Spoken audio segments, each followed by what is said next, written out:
the thing is, I believe it's really important to have a model where you teach the students the way they are going to have to do it in the real world.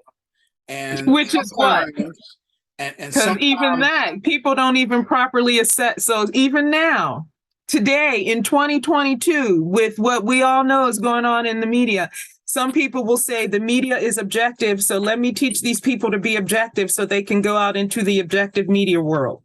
Some people are more, I don't know, I don't want to say honest, but, realize the nuances are uncloaked. So do you teach your people that? Do you teach them how to be the best advocate? I really do want to know that. How do you teach in this environment? Again, in the environment I was in, I was teaching the students to have advocacy for, I don't know, a bigger thing, whatever that was, such that they were able to cover things like the presidential change at the university, even as it irked the ire of some. And I was a part of that. The president and his wife were very good friends of mine, and they were very hurt by the students, not so much even the way they cover it, just that they did cover it, that there's some scandal in the presidency and there's a process for a new leader to be selected. I remember at first I was excited that the student, how that you get that moment when like, yeah, they get it, when they know journalism. I remember we had come back from Christmas break, and they didn't have a paper scheduled yet, but there was some big news. So they had to decide, do we wait until our regular schedule, or do we serve the community, come out early with the big news? And they decided to come out early. But that was the paper that they had narrowed it down to some finalists for the new presidency. And the students made like a walkway going up to the president's house in the image, and a sign saying vacant for the house. And that is the thing, even though I was so excited that, they understood their role as journalists, they had to tell the community that this major step had been taken in this big movement. But the story so angered the president and his wife. And that was the thing that she hated most. She said to me, this image on the front of the paper that has this vacant sign, and we haven't left here yet. And it was interesting that was the thing. But yeah, loyalty and advocacy, who are you an advocate for? What are you loyal to? All of those questions, I think, in the rest of the 21st century are questions that journalism educators are going to have to deal with.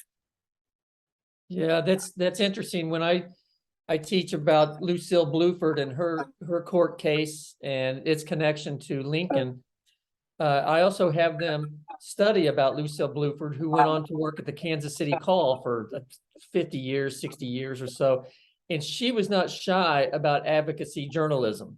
That's really what she did. But she was transparent about it. And she fought for those things that the African-American communities needed the most. The car wrecks and the things like that and the fires, that can always be covered. But these are important issues that journalists need to cover. And she wasn't shy about doing that. So I have them read some of her writings. And it's a good time to teach the difference between advocacy journalism and editorial writing as well. And there's also a difference between advocacy journalism in predominantly white papers, where your advocacy is essentially asking some other powers that be to do whatever, or demand, or telling them how wrong they are because they haven't paid attention to this or the other, right, which is very different from advocacy right in the African-American community, because that advocacy, when I look at these papers, it's not asking leaders to do something. They are the leaders. They understand right. that. And it's more reporting on what we've done. I like, for instance, even with the letters to the editor that are sent in, I remember this one from Nicodemus, Kansas, a former student, an alum was writing back to say, hey, here's what's going on here. But the point was to show their involvement and their role, that they were, I mean, it wasn't like asking for some policy change for some government or some official, something to happen for their lives. It was just reporting on their lives. Here's what we're doing. So I really like that kind of advocacy Yes, in I these do too. papers. So, yeah. I think that's a really good point, that there are different types of advocacy journalism. I would say it is important to explain the different types of work settings that you're going to be in, and the advantages of each. There are So ups giving and the downs. students experiences Yes. in the different kinds of writing. So actually test somebody, again, I don't know where that happens here, where there's full objectivity, but still, give people exercises and help them flex that objective muscle and develop it as much as they can, in case they'll go out into the world and find a place like that. But understanding the real environment is not likely that they'll find objectivity out there. I think if you were to talk to my Or maybe colleagues, they could make objectivity. I don't know. if you would talk to my Things go in colleagues at the New York waves, right? Times or the Washington Post or the Wall Street Journal or even USA Today, I think that if a reporter came into the newsroom and had an advocacy approach to reporting, there would be some questions about whether or not that person is a good fit, because the culture of those news organizations is still more traditional. And I think we want our students, I think they are, I think that we want our students to be able to recognize the place for that kind of work.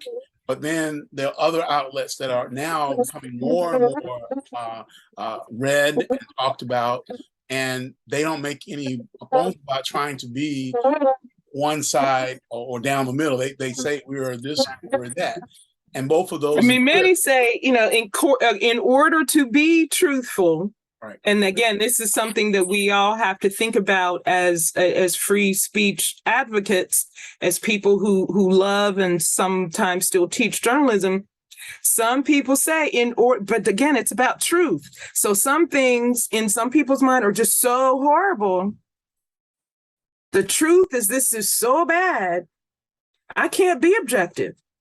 I can't say this is here and this is here as if it's okay, because this is so bad. That's the definition of objectivity these days, just so you know. So again, I mean, I think our people, obviously the students, are absorbing the current environment, but I think helping them make sense of it and understand what it means for them later is very important. So yeah, that's been great. I'm glad to hear these comments from you guys.